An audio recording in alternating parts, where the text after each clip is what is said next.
अस्सलाम वालेकुम, मैं हूं सखावत अली खान। दोस्तों, कनाडा और इंडिया की बड़ी हकीकत खुल गई है। कनाडा और इंडिया इतने गहरे दोस्त थे दोस्तों कि दुनिया में जिसकी मिसाल नहीं मिलती।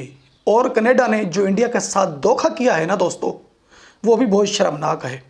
इंडिया को ये यकीन नहीं था कि कनाडा हमारे साथ वो कुछ करेगा जो कुछ कनाडा ने किया है। दोस्तों, कनाडा ने इतना बड़ा धोखा किया है इंडिया के साथ। इंडिया ने बर्दाश्त किया, इंडिया खामोश हो गया। फिर कनाडा ने गलत कदम उठाया। पहले तो कनाडा ने धोखा कर दिया, इंडिया के साथ 2 नंबरी कर ली। फिर भी कनाडा ने गलत कदम उठाया तो तब ही इंडिया से आवाज़ें उठी हैं, वरना इंडिया से आवाज़ें नहीं उठी थी। इंडिया खामोश हो गया था इसलिए कि दुनिया हमारा तमाशा ना देखे। कनाडा ने धोखा कर दिया है। कनाडा ने हमारा वो नुकसान किया है कि जो पूरा होने वाला नहीं है, हम फिर भी बर्दाश्त करते हैं। इंडिया बर्दाश्त कर गया। फिर से जब कनाडा ने गलत कदम उठाया तो फिर इंडिया से आवाज़ उठी। अब कनाडा ने वो कुछ किया है जो कुछ बांग्लादेश और पाकिस्तान ने इंडिया के साथ किया। दोस्तों, कनाडा ने खुद किया है या कनाडा को कहा गया है कि तुम ऐसा काम करो, तो ये हकीकत आज खुलने जा रही है। दोस्तों, बात यह है कि 2018 की बात है, 18-19 की बात है। कुछ इंडियन भाई कनाडा गए थे, तो सर्वे होता है ना हर कंट्री का कि किस कंट्री में किस कंट्री के लोग ज़्यादा हैं, ये सर्वे होता है। जब 2018-19 में सर्वा हुआ तो ये देखा गया कि इंडियन लोग कनाडा में बहुत ज़्यादा हैं। तो फिर हर तरफ से सवाल उठने लग गए कि इंडिया और कनाडा की इतनी गहरी दोस्ती क्यों है। और ख़ुद कनेडियन प्राइम मिनिस्टर ये कहता था कि मेरा इस वक्त सच्चा दोस्त है वो सिर्फ नरेंद्र मोदी है। दुनिया में नरेंद्र मोदी के अलावा मेरा कोई सच्चा दोस्त है ही नहीं। दोस्तों, जब हर तरफ से सवाल उठे तो कनाडा ने कहा कि हम इस सवालों को जवाब नहीं देंगे, लोग जेलस होते हैं। तो दोस्तों, कनेडियन लोगों ने यह कहा था कि सारा इंडिया उठकर कनाडा आ जाए तो हम किसी के सवालों का जवाब नहीं देंगे और ना ही हम लोगों की तरफ देखेंगे। लोग जेलस होते हैं हमारी दोस्ती को देखकर। तो दोस्तों, आज क्या हुआ है, वही कनाडा है और वही इंडिया है जिनके दरमियान आग भड़क उठी है। दोस्तों, कनाडा एक ऐसी कंट्री है कि जो किसी का कहना नहीं मानती।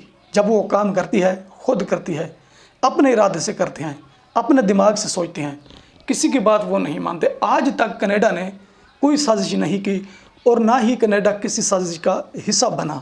तो हाल ही में कनाडा ने यह कहा है कि इंडियन लोग यहाँ से निकल जाएं और कोई इंडियन यहाँ बचा तो हम उसे मार देंगे। दोस्तों, ऐसा क्यों हुआ है? इसकी हकीकत यह है कि हरदीप सिंह के कत्ल का इल्ज़ाम कनाडा पर जाता है। साफ ज़ाहिर है कि यह कत्ल कनाडा ने करवाया था। कनाडा ने तो कत्ल करवा दिया। फिर कनाडा ने कहा कि इस पर पर्दा डालना है और ये बात, ये आवाज़ हम दुनिया में ना सुने कि हरदीप सिंह का कत्ल कनाडा ने किया है। दोस्तों, कैसे नहीं सुनेंगे? जब एक इंसान गुनाह कर लेता है वो तो दुनिया के सामने आएगा, उसको तो सज़ा मिलेगी, लेकिन उस पर पर्दा तो नहीं डाला जा सकता। कनाडा ने कहा कि इस पर पर्दा डालना है, इंडिया ने कहा कि पर्दा नहीं डलेगा। आपको पता है कि इंडियन लोग बहुत सच्चे लोग हैं, ना वो धोखा करते हैं, ना झूठ बोलते हैं, ना किसी की साजिश का हिस्सा बनते हैं और ना ही किसी को मुश्किल में देखकर वो खुश होते हैं। दोस्तों, ये क्लियर हैं इंडियन लोग। इंडिया ने कहा कि ये कत्ल कनाडा ने किया है। कनाडा ने कहा हमने नहीं किया, ये इल्ज़ाम किसी और पर डाला जाए। जिस तरह पाकिस्तान करता है ना, पाकिस्तान काम कर देता है, काम करने के बाद जब सवाल उठते हैं तो पाकिस्तान कहता है कि हमें बदनाम ना किया जाए, बदनाम इंडिया को किया जाए। तो कनाडा ने कहा कि हमें बदनाम ना किया जाए, बदनाम किसी और को किया जाए। दोस्तों, और तो कोई बदनाम नहीं हो सकता। जब ये सवाल उठे और इंडिया ने ये बात कर दी तो और कंट्री के लोगों ने ये बात कर दी कि हरदीप सिंह के कत्ल का इल्ज़ाम कनाडा पर जाता है और इसका मुजरिम कनाडा है। तो फिर कनाडा के लोगों ने ऐसा किया कि इंडियन लोगों को वहाँ से निकालना शुरू कर दिया। जब इंडियन लोगों से ये कहा गया ना कि यहाँ से निकल जाओ, तो इंडियन लोगों ने कहा कि जी बिस्मिल्लाह, हम निकल जाते हैं यहाँ से, हमारी रोज़ी यहाँ तो नहीं है, दुनिया में हर जगह पर रोज़ी है, हम नहीं रहना चाहते अगर आप हमें नहीं रखते तो। इंडियन निकलने लग गए। तो जब इंडियन निकले, तकरीबन 40 से 50 बंदा निकला, तो फिर कनाडा ने कहा कि तुम ना जाओ, यहीं रह जाओ। फिर इंडियन लोगों ने कहा कि नहीं भाई, हम जाएंगे। तो वहाँ से इंडियन लोग निकल गए। जब इंडियन लोग निकले तो पाकिस्तान मीडिया ने एक न्यूज़ चलाई बगैर सबूत के। पाकिस्तान मीडिया के पास इस वक्त कोई सबूत नहीं है, उसने न्यूज़ चला दी क्या कहा, जरा ये सुने। कैनेडियन वजीर आजम जस्टिन ट्रूडो ने भारत को दो टोक अल्फाज में खबरदार कर दिया है कि कोई मुल्क कनाडा की सरजमीन पर शहरियों के कत्ल में मुलविस हो वो हम बर्दाश्त नहीं करेंगे। वजीर आजम जस्टिन ट्रूडो ने वाज़ेह किया है कि उनके पास सबूत हैं कि भारतीय हुकूमत के एजेंट अवामी तहफ़्फ़ुज़ को खतरे में डालने वाली सरगर्मियों में मुलविस हैं। जस्टिन ट्रूडो ने कहा है कि भारतीय हुकूमत ने सोचने में गलती की कि वो यहाँ कैनेडियंस के खिलाफ जराइम की हिमायत कर सकती है। दोस्तों, एक दिन ऐसा आएगा कि कनाडा पछताएगा और कनाडा माफ़ी मांगेगा। कनाडा के लिए इतना बड़ा मुश्किल वक्त पैदा होगा जितना पाकिस्तान और बांग्लादेश के लिए हुआ है। खुद कनाडा कहेगा कि यार ये हमारी गलती है, हमें माफ़ कर दो। कनाडा ये बात करेगा और फिर इंडिया बात नहीं सुनेगा। जिस तरह आज पाकिस्तान और बांग्लादेश की नहीं सुनता ना, इंडिया कनाडा की बात बिल्कुल नहीं सुनेगा। मेरी बात याद रखना, ये मेरा प्रोग्राम सेव करके रखना, फिर सुनना कि मैंने सच बोला था या मैंने झूठ बोला था। दोस्तों, कनाडा माफ़ी मांगेगा और कनाडा बार बार ये बात करेगा, प्लीज़ मोदी साहब माफ़ कर दीजिए। तो अब आते हैं इंडिया की तरफ। जो इंडियन लोग हैं ना, इनको इंडियन हुकूमत ने ये कहा था, यानी इंडियन सरकार ने, कि तुम्हारा दुनिया में दिफा करने वाला कोई नहीं है। तो कुछ इंडियन लोग ऐसे हैं कि उन्होंने अपनी हुकूमत की बात मान ली। जो कुछ हुकूमत ने कहा ना, उनकी समझ में आ गया। कुछ इंडियन लोग ऐसे हैं, उन्होंने अपनी हुकूमत की बात नहीं मानी। जिन्होंने अपनी हुकूमत की बात नहीं मानी थी दोस्तों, वो कौन है? वो हैं सिख भाई। ठीक है, सिख भाई कुछ ऐसे हैं इस वक्त इंडिया से बाहर हैं कि जो किसी के कहने पर कंप्लेन चला रहे हैं। उनको ऐसा नहीं करना चाहिए जिस तरह वो कर रहे हैं। हमारे भाई हैं, मैं तो उनके खिलाफ नहीं बोलूँगा, लेकिन मेरा मशवरा है कि किसी की बात मानकर अपने मुल्क के खिलाफ कभी ना बोलें। अब सिखों को इस्तेमाल किया जा रहा है, तो सिख भाइयों को ये बात समझ आ जानी चाहिए कि जो बात इंडिया हुकूमत ने की थी कि तुम्हारा दिफा करने वाला दुनिया में कोई नहीं है, तो बात उनकी हकीकत है या झूठ है। तो मैं सिख भाइयों से ये कहना चाहता हूँ कि जो इंडिया हुकूमत ने कहा था ना, वो सच हो गया है।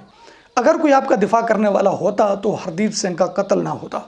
हरदीप सिंह कत्ल हो गया और कोई मान ही नहीं रहा कि ये कत्ल हमने किया है। इतनी बात भी नहीं बता रहा कि हमारे हमसाय ने किया है, फ़लाँ ने किया है, दोस्त ने या हमारे मुखालिफ ने किया है। कोई इस वक्त बात नहीं कर रहा, इसलिए कि अगर कोई पोल खोलता है तो उसको साथ मिलाया जाएगा कि ये भी कातिल है, लेकिन उसको साथ नहीं मिलाया जाएगा। ये इंडिया वाले लोग हैं, ये पाकिस्तानी नहीं है कि जो झूठा इल्ज़ाम लगाकर उसको जेल में डाल देंगे या उस पर केस कर देंगे। ये इंडिया वाले हैं। अगर सीधी बात कर दी जाती है तो कातिल तो उनका मिल जाएगा, पर्दा हटने से सब कुछ सामने आ जाएगा। लेकिन दुनिया में दोस्तों इस वक्त कुछ ऐसे लोग हैं कि जो इंडिया को नीचा दिखाना चाहते हैं। लोग ये कहते हैं कि हम तो चाहते थे कि इंडिया नीचे जाए, ज़मीन में धुसता जाए। इंडिया ऊपर क्यों जा रहा है? इंडिया दुनिया में तीसरी पावर क्यों बन गया है? अब लोगों की समझ में ये नहीं आ रहा कि ये ऐसा क्यों हो गया है। और नरेंद्र मोदी के ख़िलाफ़ दोस्तों साजिशें होती हैं। नरेंद्र मोदी दिल का बादशाह है। मेरे पाकिस्तानी अब सवाल उठाएंगे कि ये बात तू क्यों करता है। ये मैं इसलिए करता हूँ कि नरेंद्र मोदी ने जयशंकर को पाकिस्तान भेज दिया है। और कुछ पाकिस्तानी ऐसे हैं, वो कहते हैं कि जयशंकर यहाँ कर हमारे लिए कुछ नहीं करेगा, हमें कुछ नहीं देगा। क्या तुम भीख लेना चाहते हो? जयशंकर नहीं देगा। एक तरफ से जयशंकर पाकिस्तान आ रहा है, दुनिया देख रही है, दूसरी तरफ से पाकिस्तानी कह रहे हैं कि ये हमें कुछ नहीं देगा। इसका मतलब है कि आप कुछ लेना चाहते हैं, ठीक है, ऐसा नहीं करना और किसी साजिश का हिस्सा भी नहीं बनना। तो हमने ये बात नहीं करनी कि इंडिया जो है ये कुछ बन चुका है। जो इंडिया के खिलाफ साजिशें हो रही हैं इस वक्त, जो इंडिया को नीचा दिखाना चाहते हैं ना पाकिस्तानियों, तुमने उनके साथ मिलकर ये काम बिल्कुल नहीं करना। इंडिया आपका पड़ोसी है। एक वक्त ऐसा आएगा कि इंडिया आपके काम आएगा। कि जिस तरह इंडिया आर्मी ने समुद्र से आपके पाकिस्तानियों को बचाया, पाकिस्तानी मर रहे थे ना, इंडिया आर्मी आ गई। इंडिया आर्मी ने आकर देखा कि ये मर रहे हैं बेचारे, इनको बचा दें, तो इंडिया आर्मी ने पाकिस्तानियों को समुद्र से बाहर निकाल दिया। इंडिया आर्मी ये कहती थी कि बेचारे डूब कर मर जाएंगे, हम इनको बचा दें। तो इंडिया आपका पड़ोसी है, आपके काम आएगा। तुमने किसी साजिश का हिस्सा नहीं बनना। बांग्लादेश को तो तुमने तबाह करवा दिया है उंगलियां दे देकर, ठीक है, सोच लगाकर। बांग्लादेशियों ने ये काम नहीं करना था, लेकिन सब ने मिलकर ये काम करवा दिया है। बांग्लादेशियों ने खुद ही अपने मुल्क का नुकसान किया है, ठीक है, किसी की बात मानते हुए। जिस तरह कुछ सिख भाई है ना, किसी की बात मानकर अब अपने मुल्क के ख़िलाफ़ या मोदी के ख़िलाफ़ साजिशें कर रहे हैं। इस तरह नहीं करना चाहिए, ठीक है।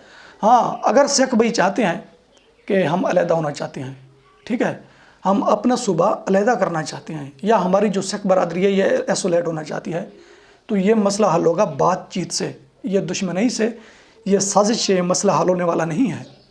जब मुज़ाकरात करोगे ना, बातचीत करोगे तो मामले हल हो जाएंगे। तो दोस्तों, इंडिया और कनाडा की ये हकीकत है।